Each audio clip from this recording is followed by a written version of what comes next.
That's original Motown sound. I missed you too. That's why I came back. I love you back. We've got a great crew in your corner here in Michigan. Governor Gretchen Whitmer, Lieutenant Governor Garland Gilchrist, Mayor Mike Duggan, Senator Debbie Stabenow, a man who's always fighting for you when you need him. You got to send him back to the Senate, Gary Peters. Three outstanding congresswomen who need to be sent back to the House, Brenda Lawrence, Elisa Slotkin, and Haley Stevens. And you also have the next president of the United States, Joe Biden. Come on. Come on. 3 days, Detroit. 3 days. 3 days until the most important election of our lifetimes. And that includes mine, which was pretty important. This Tuesday, everything is on the line. Our jobs are on the line. Healthcare is on the line. Whether we get this pandemic under control is on the line. And the good news is, on Tuesday, you can choose change. You can elect Joe Biden. You can elect Kamala Harris. You can choose a better America. And you don't have to wait until Tuesday to cast your ballot, Michigan. Because here in Michigan, you can vote in person right now. Go to iwillvote.com, find your polling place, go vote. If you've already voted, then what do? Go get your friends to vote. Get your family to make a plan to vote. We need everybody to turn out. This is a family affair. Detroit, Joe Biden is my brother. I love Joe Biden. He will be a great president. I'll admit, 12 years ago, when I asked him to serve as the nominee for vice president, I didn't know him all that well. We had served in the Senate together, but he had been there a while. I was still fairly new. He and I came from different places. We came from different generations. But I came to admire Joe as a man who is decent to his core, a man who learned early on to treat everybody with dignity and everybody with respect, somebody who lived by the words his mom taught him. No one's better than you, Joe, but you're no better than anybody else. And that decency, that empathy, that belief that everybody counts, that's really who Joe is. And the good news is that's who he'll be when he's president. Because I can tell you something, the presidency doesn't actually change who you are. It just reveals who you are. And I saw who Joe was. And I saw how seriously he took the work. And I saw how critical it was from his perspective to make sure that the voices of ordinary families were in the room when decisions were being made. And for 8 years, Joe was the last one in the room whenever I faced a big decision. He made me a better president. He's got the character and experience to make us a better country. And he and Kamala are going to be in the fight, not for themselves, but for every single one of us. And you know what? You can't say that about the president we got right now. I mean, look, I knew Donald Trump wasn't going to agree with me, that he wasn't going to embrace my vision. I understood he wasn't going to continue my policies, but I did hope that he was going to show some interest in taking the job seriously. Right? I mean, if you get elected president, if you run for president and you become president, the assumption is you are going to take the job seriously. That you're going to understand the solemn obligation when you are sworn into office. But he never took it seriously. He hasn't shown any interest in just doing the work or helping anybody but himself or his friends, or treating the presidency as anything more than a reality show to give him the attention that he craves so desperately. And the rest of us have had to live with the consequences. Almost 230,000 Americans have died. More than 100,000 small businesses have closed. Almost 300,000 jobs are gone in Michigan alone. America just had its single worst week of new cases. We've been living with this thing for months now. And we just had the worst week in terms of incidents.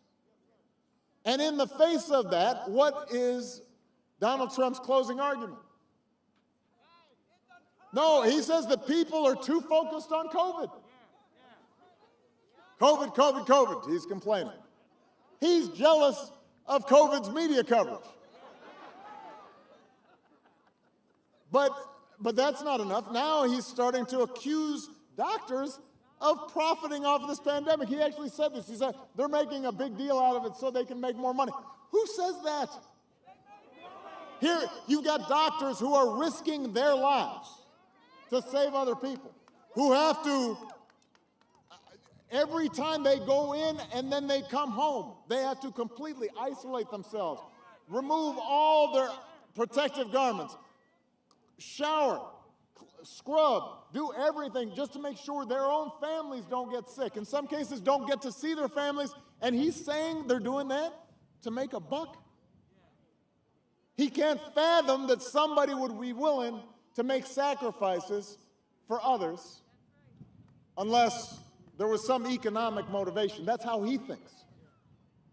And now we've got his chief of staff saying, he said this on TV, said, we're not going to control the pandemic. Just flat out just said, we're not going to control it. We noticed. Yes, you're right. And that's why we've got to have Joe Biden and Kamala Harris in the White House, because you're not going to control the pandemic.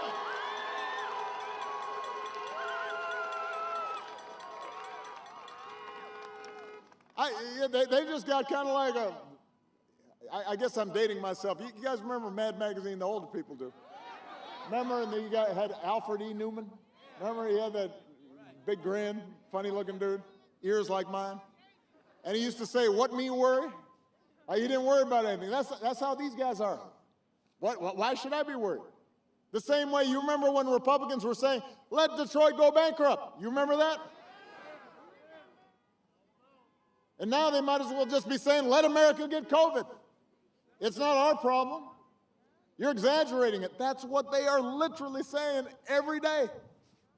Listen, if Trump were focused on COVID from the beginning, cases wouldn't be reaching new record highs across the country. And some of the places he's holding rallies have seen new spikes after he leaves town. He's going around having events, big events, no masks, no protective gear, no precautions. What's his obsession with crowds anyway? I mean, he's still worrying. He is still talking about his inauguration crowd being small, although he doesn't admit it. Does he have nothing better to worry about? That was 4 years ago. I mean, what kind of trauma did he go through? Did no one come to his birthday parties when he was a kid? Is Fox News not giving him enough attention? Lord. And that's the difference between Joe Biden and Donald Trump right there. Trump cares about feeding his ego. Joe cares about keeping you safe and your family safe and getting this country moving again. And that's why you've got to make sure that every single one of you vote. Look, this pandemic would have been challenging for any president. But this idea that somehow this White House has done anything but completely screw this up, well, the facts say otherwise. Canada, right across the way. Used to be you could go there, remember? Can't go right now. Turns out this administration was building a wall to keep us in by bungling this pandemic. Canada identified its first case the same week that the U.S. did. The same week. Our mortality rate, the number of people who die per capita, is 2.5 times higher.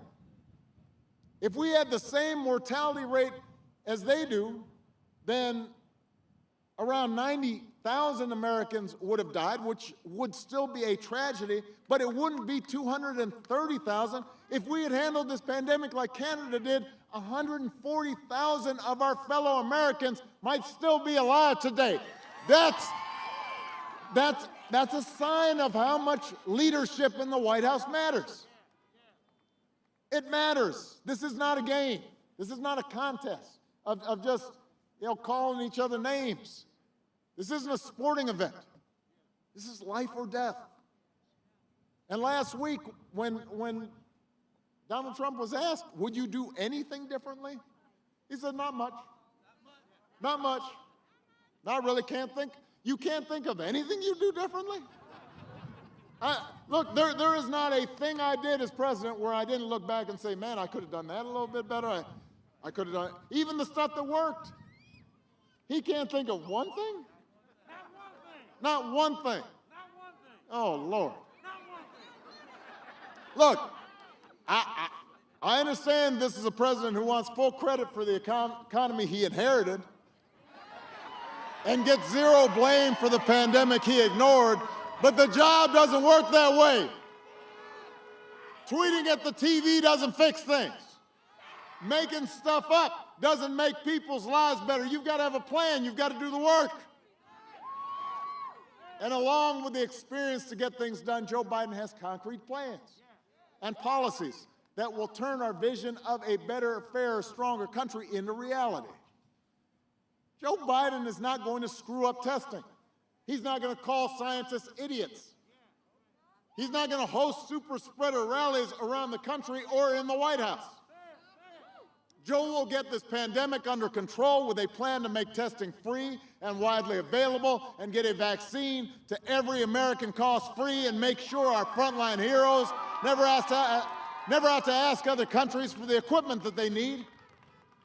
His plan will guarantee paid sick leave for workers and parents affected by the pandemic and make sure that the small businesses that hold our communities together and employ millions of Americans can reopen safely. Small businesses in every community, not just some communities, not just big corporations. Donald Trump likes to claim he built this economy. America created 1.5 million more jobs in the last 3 years of the Obama-Biden administration than in the first 3 years of the Trump-Pence administration. That's a fact. That was before he could blame the pandemic.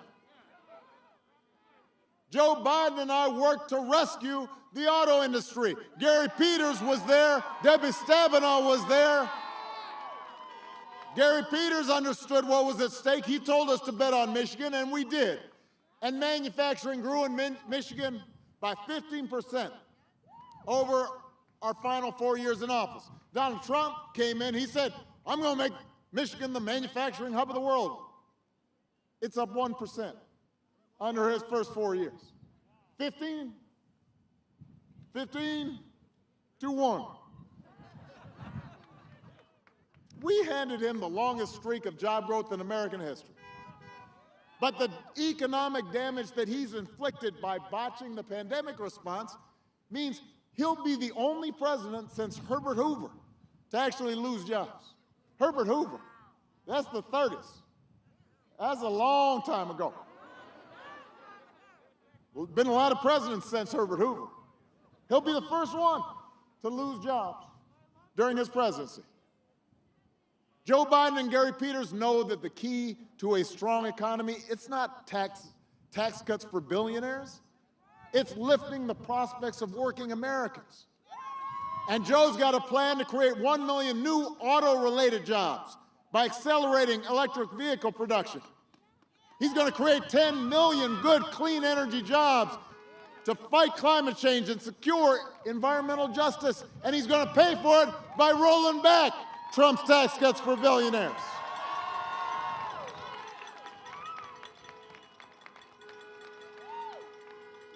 Joe Biden sees this as a moment not just to get back to where we were. He wants to build on the progress we made during our administration, and he wants to take it further.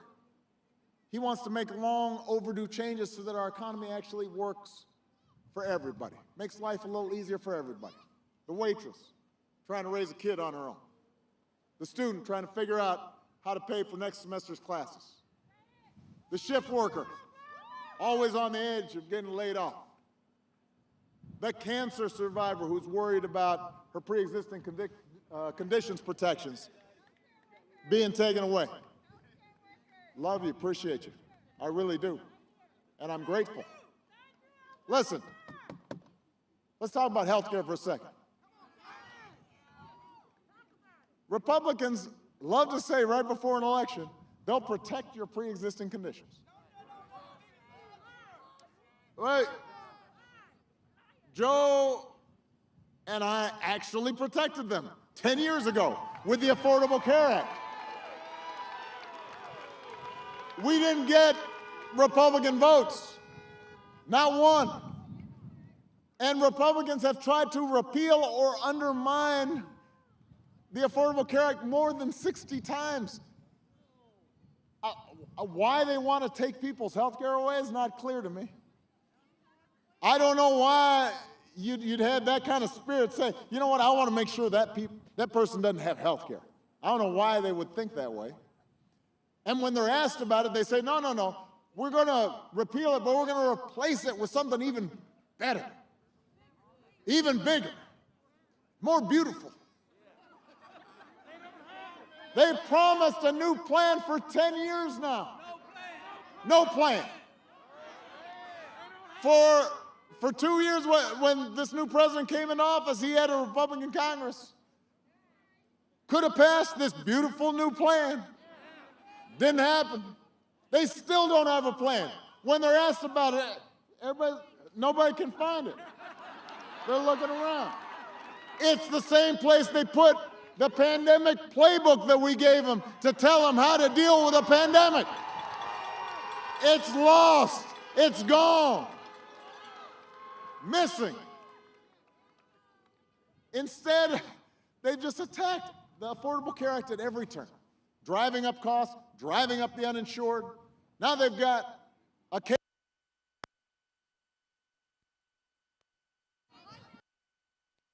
Chairman. Here.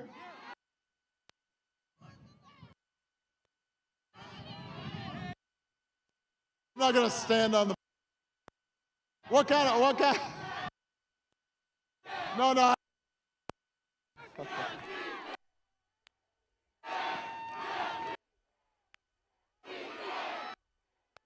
That. Can you hear the mic? Charge on the mic.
Mich needs Obamacare.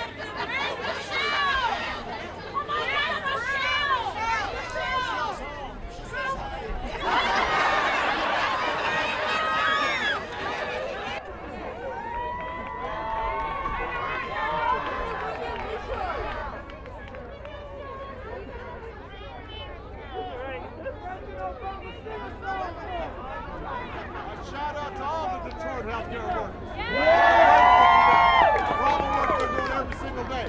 You know, I mentioned doctors, but I actually love nurses more than doctors. Yes. I appreciate you.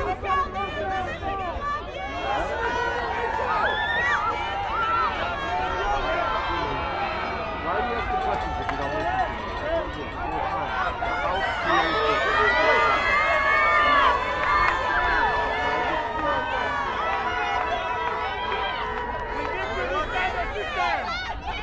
I think it's working now.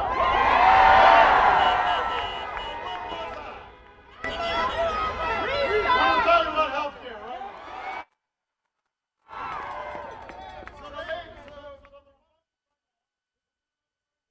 came to the Supreme Court to try to take away your healthcare as we speak. And then, whoa. And the insurance policy that we need is to make sure that we've got Joe Biden and Kamala Harris in there, and that we've got Gary Peters, because we cannot allow anyone to take away health care right in the middle of a pandemic. They may try to get the Supreme Court to take away your health care and just have an empty promise to take its place. You've got Mitch McConnell pouring millions of outside super PAC dollars into Michigan to try to beat Gary Peters. But Detroit, Joe and Kamala and Gary will protect your health care. They will expand Medicare. They'll make insurance more affordable for everybody. And they'll make sure that our health care workers and our frontline workers have the protections they need. If you vote. Now here's one other thing that's important. You know, Joe and Kamala, when they're in the White House, you won't have to just think about them every day. They won't be trying to get your attention every day. You're not going to have to just shake your head and slap your forehead every day. It won't be so exhausting. You will be able to go about your lives knowing that the president is working. And you're not going to have to worry about a president who suggests that maybe we inject bleach as a cure for COVID. You won't have a president who's retweeting conspiracy theories that Navy SEALs didn't actually kill bin Laden. We won't have a president who's going to go out of his way to insult anybody who doesn't agree with him. You won't have a president who just makes stuff up every day, multiple times a day. Probably doing it right now as we speak. It is not normal behavior. We would not tolerate it from a high school principal. We wouldn't tolerate it from a coach. We wouldn't tolerate it from a coworker. Can you imagine if you were working with somebody and they just lied every day? At a certain point, you'd be like, you know what, we would fire him. Why would we accept this from the President of the United States? Because there are consequences to this. There are consequences to his actions. They embolden people to be mean and divisive and racist and appraise the fabric of our society and our lives. It affects how our children see things and how they interact. It affects the way our families get along. It affects the way the world looks at America. That's why Joe talks about the soul of America. And that's, more than anything, is what separates him from his opponent. He cares about every American, not just some. And he cares about the values that make this country exceptional. I know Joe Biden. He does not have a mean-spirited, bone in his body. He cares about everybody's story. He wants to hear everybody's voice. He tries to live by the values that we cherish: honesty and hard work, kindness and humility, responsibility, helping out somebody who's having a hard time. You know, when I hear this kind of phony, macho, you know, acting tough, snarling all the time, that's not what it used to be to be a man, a father, a leader. You didn't go around bragging all the time. You didn't go around putting other people down. And Joe understands that. And when you elect Joe, that's what you'll see reflected in the White House. And these shouldn't be Republican values or Democratic values. They're what our parents taught us, what our grandparents taught us. It's what we still try to pass on to our kids. They're not white values or black values or Latino or Asian or Native American values. They're American values. And we have to reclaim them. But to do that, we're going to have to turn out like never before. To reclaim what's best in this country, we can leave no doubt. We cannot afford to be complacent. Not this time. Not in this election. Last time we were complacent, some of us. Some of us said, you know, I don't need to bother voting. And listen, I understand why Americans get frustrated sometimes. They think government might not make a difference. Because government's not perfect. Elected officials, even the best, aren't perfect. Government's not going to solve every problem, but it can make things better. A president can't solve every economic problem by himself, but if we elect people like Gary Peters and Brenda Lawrence and Alyssa Slotkin and Haley Stevens, and we get a House and a Senate that's more focused on working people and getting you the help you need, we can make things better. It can make a difference. Some more folks will get jobs. Some young people will get more opportunity. Some folks will be able to afford a college education. Some folks will be able to go to and get an apprenticeship and get a trade. You know, a president by himself can't eliminate all racial bias in our criminal justice system. Electing me didn't end. It didn't make us post-racial. But you know what? It can, if we elect district attorneys and states attorneys and sheriffs focused on equality and justice, and we have a Justice Department that reinvigorates the Civil Rights Division, it can make things better, and then maybe some folks won't be subject to some of the tragedies that we've seen over these last few months. And that's what voting's about. It's not about making things perfect. It's about making things better. And better's good. Putting us on track so that a generation from now we can look back and say, you know what, right about then we turned the corner and we started back on a better trajectory. The fact that we don't get 100% of what we want is not a good reason not to vote. It's a reason to keep voting until we do get it right. You know, on average, just over 50% of us vote. 50%. You've got almost half of eligible voters not voting. And so those are some of the same folks complaining. But imagine if 60% of us vote. Imagine if 70% of us vote. Imagine January 20th, and we swear in a president and a vice president who have a plan to get us out of this mess, who care about working Americans, and have a plan to help you start getting ahead, who believe in science, who have a plan to protect this planet for our kids, who believe in racial equality, and are willing to do the work to bring us closer to an America where no matter what we look like or where we come from or who we love or how much money we got, everybody's got dignity. Everybody's treated with respect. Everybody's got a chance to raise a family. Michigan, that can happen.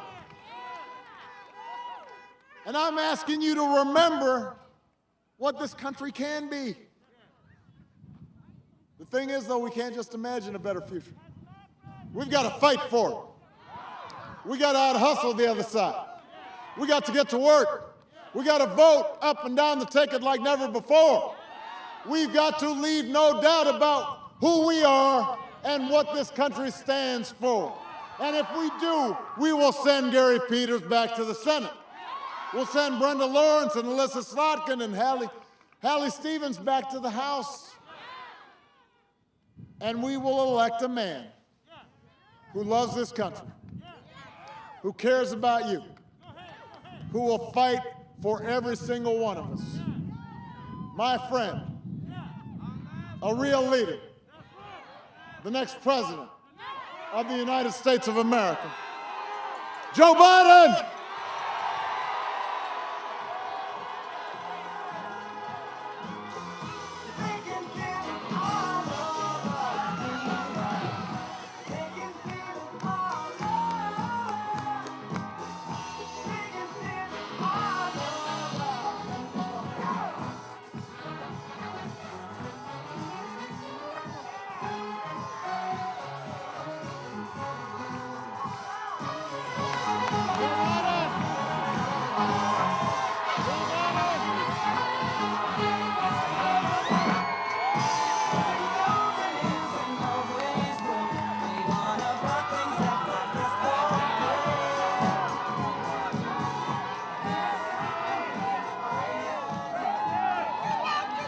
Well, hello. Hello, Detroit.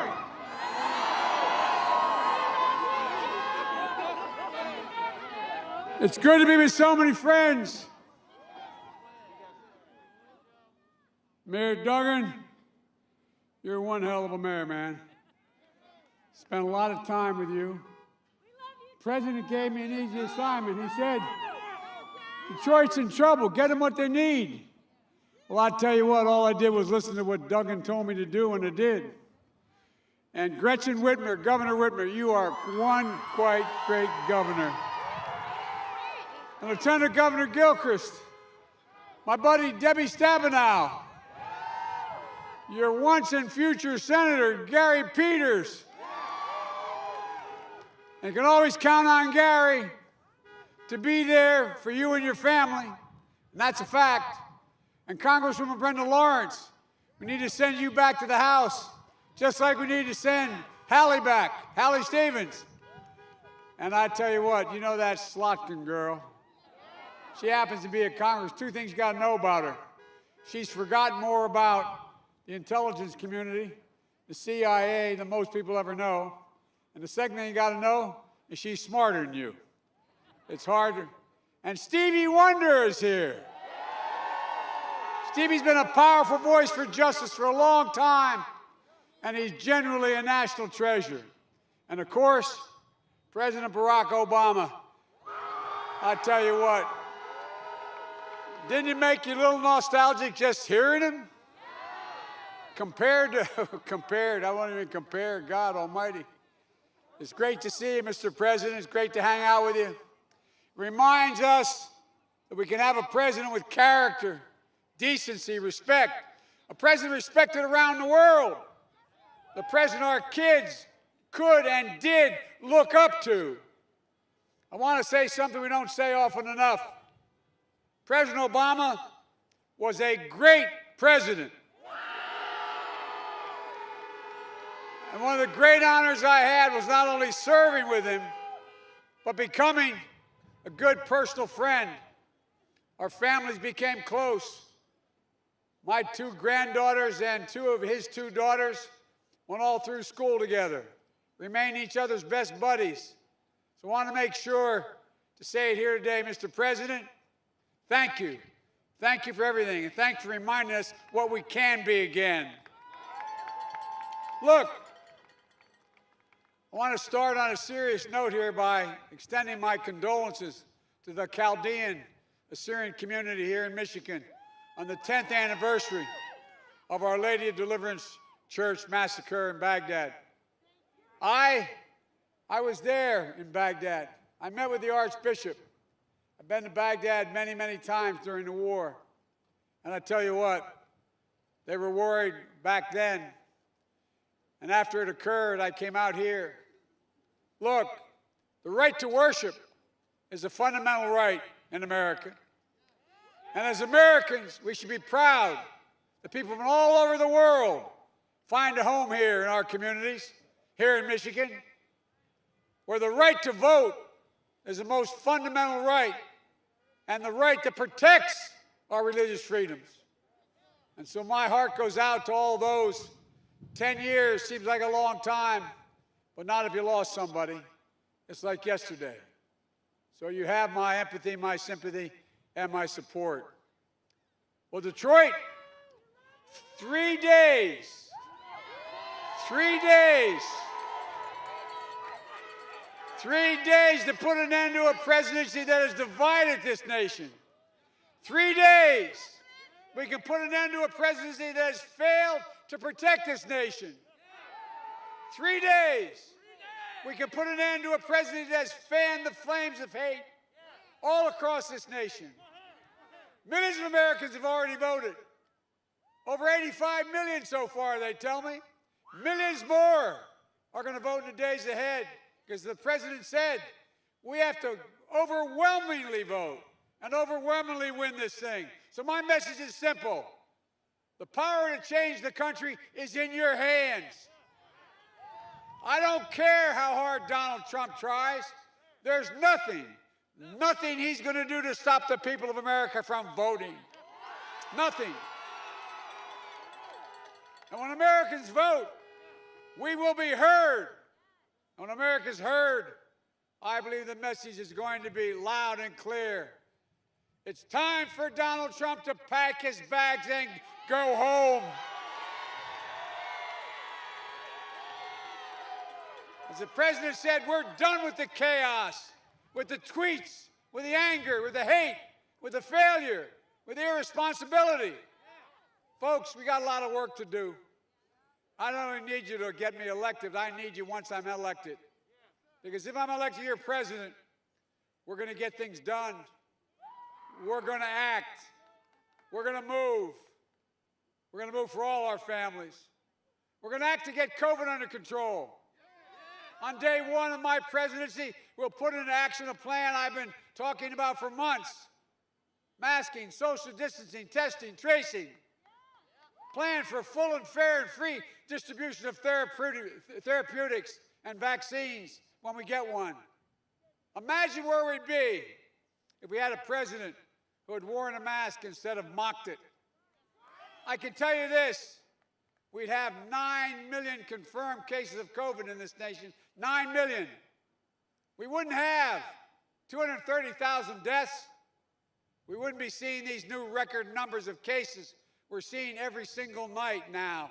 Nearly 100,000 cases nationwide in the United States just yesterday. We wouldn't be facing another 200,000 predicted deaths in the next few months. This president knew in January this virus was deadly. Remember I kept saying, another of us said, look, his intelligence community has briefed him and briefed him in detail. But what did he say? He said, no, I never read the reports. Well, that didn't surprise me, but it turns out he did. He knew, and he hid it from the American people. He knew it was so much worse than the flu. He lied to the American people. He knew it wasn't going to disappear, but he kept telling us a miracle is coming. And just yesterday, he had the gall, as Brock said, to say that doctors, the people who have been on the front lines, some have given their lives along with nurses and others, first responders. He suggested these doctors were falsely inflating deaths due to COVID because they wanted to make money. What in the hell's the matter with this man? What's the matter with him? Look, the people of this nation have suffered and sacrificed for 9 months, and none more so than our doctors on the front line, our healthcare workers. And this president is questioning their character, their integrity, and their commitment to their fellow Americans. It's more than offensive, it's a disgrace, especially coming from a president who's waved the white flag to this virus. Our frontline health workers have given all their best to beat this virus. Many of them died. But they have a president. We have a president that's given up. I'll never raise the white flag of surrender. We're going to beat this virus. We're going to get it under control.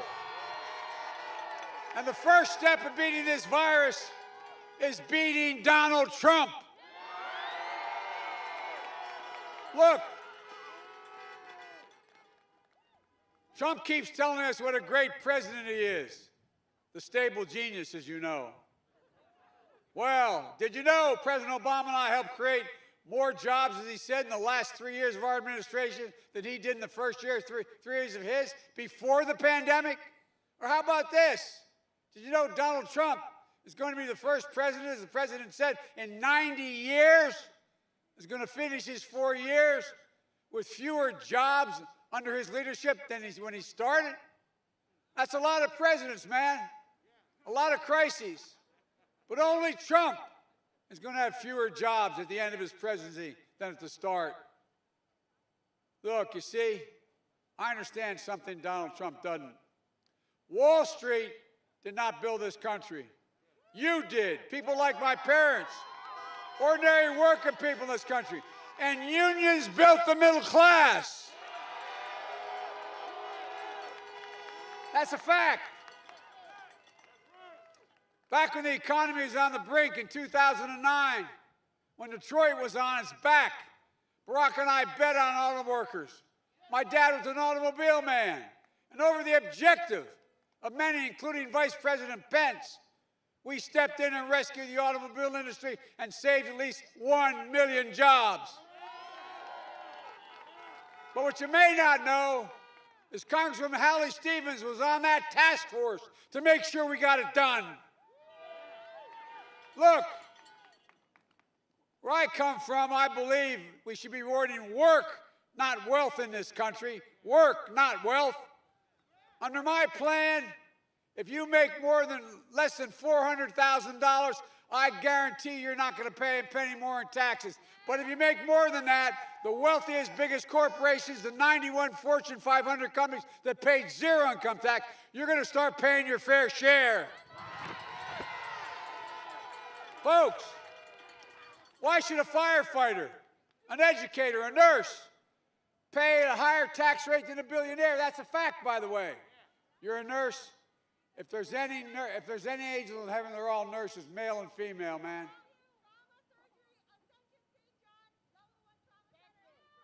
All right. Well, God love you. I've been a significant consumer of health care, and I can tell you, the fact of the matter is that this is God's truth. Doctors let you live. Nurses, male and female, make you want to live. They make you want to live. That comes from a guy who spent a lot of time in the hospital with 2 cranial aneurysms, a few other problems. Look, you should pay more. Why should all of you be paying more taxes than Donald Trump, the billionaire? He has an income. He says he paid an income tax of $750. As they say in Southern Delaware, how about y'all? What'd you all pay?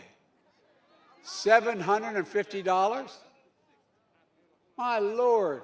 And remember when he was asked about why I only paid that much? He says, because I'm smart. He knew how to game the system. Well, guess what, Mr. President? I'm coming for you. We don't game the system. And when the system gets gamed, you all have to pay. It's not right. It's not fair. And we're going to act. We're going to act to protect health care. Trump and the Republicans have jammed through a Supreme Court nomination. And you know why? One reason: to destroy the Affordable Care Act, to rip it out. If they get their way, 100 million Americans will lose protections for pre-existing conditions, including more than 4 million people here in Michigan. Donald Trump thinks health care is a privilege. Barack and I think it's your right. I'll not only restore Obamacare, we'll build on it. You can keep your private insurance, or you can choose a Medicare-like option in the plan we're putting together. We'll increase subsidies and lower your premiums and deductibles. Out-of-pocket spending, reduce prescription prices by 60%. And the way we're going to do it is the wealthy are going to start paying their fair share so we can make sure you get a fair deal. We're going to make sure we keep the protections for people with pre-existing conditions. Meanwhile, Social Security. The actuary of the Social Security Administration said if Donald Trump says, and he said he's going to change Social Security if he gets reelected, he said if his plan goes through, it would bankrupt Social Security in 2023, by 2023. So go home and tell your parents or grandparents what a great gift is coming if he were to win. I'll protect Social Security, Medicare, and Medicaid. But folks, nothing worse to me than the way he's spoken about those who have served in uniform and those who have died. He called them losers and suckers. Well, my son, Beau Biden, won the Bronze Star, the Conspicuous Service Medal, spent a year in Iraq. He wasn't a loser. He was an American patriot. And I mean it. Just like your sons and daughters, your parents and grandparents. The president likes to portray himself as a tough guy, the macho man. But when was the last time you saw a president of the United States literally being laughed at by the world leaders at the United Nations when he got to speak? The entire UN laughed at him. When's the last time you saw a president of the United States attend a NATO meeting being openly mocked by the leaders of the NATO countries, making fun of him? Tough guy, my word.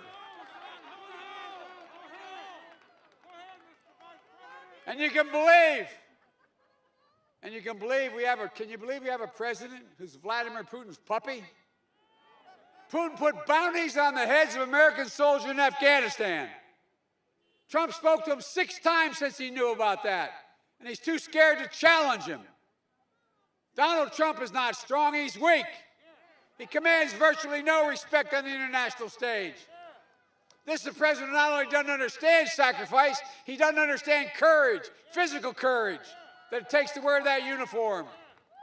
Maybe that's why 6 of his generals in his administration, who worked in the administration and since left, said he's unfit to be commander-in-chief of the United States military. That's why Joint Special Operations Commander Stanley McChrystal, Commander of Special Operations Command, who oversaw bin Laden's raid, Admiral Bill McRaven, and 22 other 4-stars have endorsed me, saying they'd be honored to have me as their commander-in-chief. That's why, because they know I will have the backs of the military wherever they are. Folks, look, folks. Well, by the way, you're right. The gentleman says, what about the 545 kids who were kidnapped? That's why I announced immediately on day 1, I'm setting up a special commission. We're going to find those kids, and we're going to unite them with their parents. We're going to make sure their parents are together. What a total embarrassment. My God. That's why we have to support our military. That's why we have to vote for them. Look, folks, we will act to meet the climate crisis as well. The stable genius calls it a hoax. By the way, today he said he is I think he said perfect physical specimen.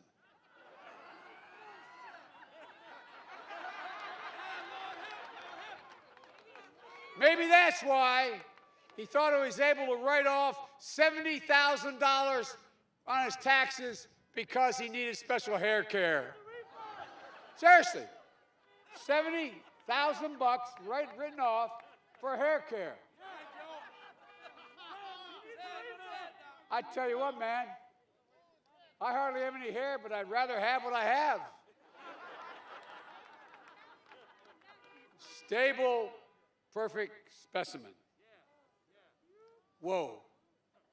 You know, we couldn't make this up, you know? Think about it. I mean, this is, look. Well, I tell you what. Well, when I hear climate change, I see jobs. He says hoax. I see American workers building and installing 500,000 charging stations across our highways in this country. I see American consumers switching to clean electric vehicles built here in Detroit and rebates for incentives. I see the federal government harnessing the purchasing power to buy clean electric vehicles for an enormous fleet that we have in Washington. They made and sourced by union jobs right here in America. This will mean 1 million good-paying jobs across America in the auto industry alone. Let's hear it for those honks of the cars out there who maybe think it's made here in Michigan. Look,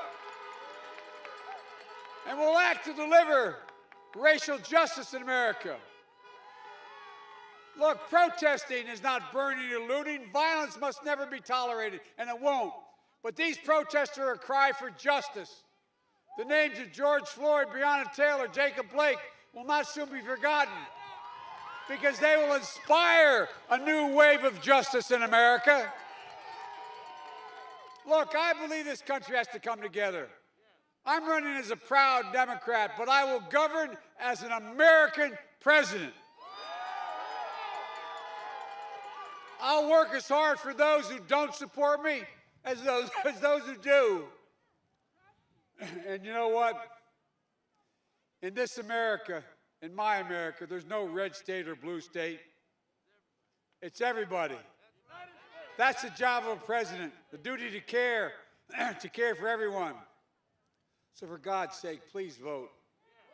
If you still have an absentee ballot, get it to drop off at the drop box as soon as you can. You can also vote early until Monday afternoon, or you can vote on Election Day. But just make a plan. Make a plan to vote. As has been repeated many times tonight, go to iwillvote.com/MI. Folks, I'll never forget the words, and my colleagues in the Senate used to kid me when I'd always remind them of it. The words President Kennedy said as he promised to send us to the moon. He said, we're doing it because we refuse to postpone. Well, I refuse to postpone the incredible opportunities that the American people have available to them. There's nothing beyond our capacity. There's no limit to America's future. The only thing that can tear America apart is America itself. And that's exactly what Donald Trump's been trying to do from the very beginning of his campaign, dividing America, pitting Americans against one another based on race, gender, ethnicity, national origin. It's wrong. It's not who we are. Look, folks, everybody knows who Donald Trump is. Let's show them who we are. We choose hope over fear. We choose unity over division. We choose science over fiction. And yes, we choose truth over lie after lie after lie after lie. So it's time to stand up, take back our democracy. We can do this. We're so much better than we've been. We can be who we are at our best, the United States of America. God bless you all, and may God protect our troops. Thank you, thank you, thank you.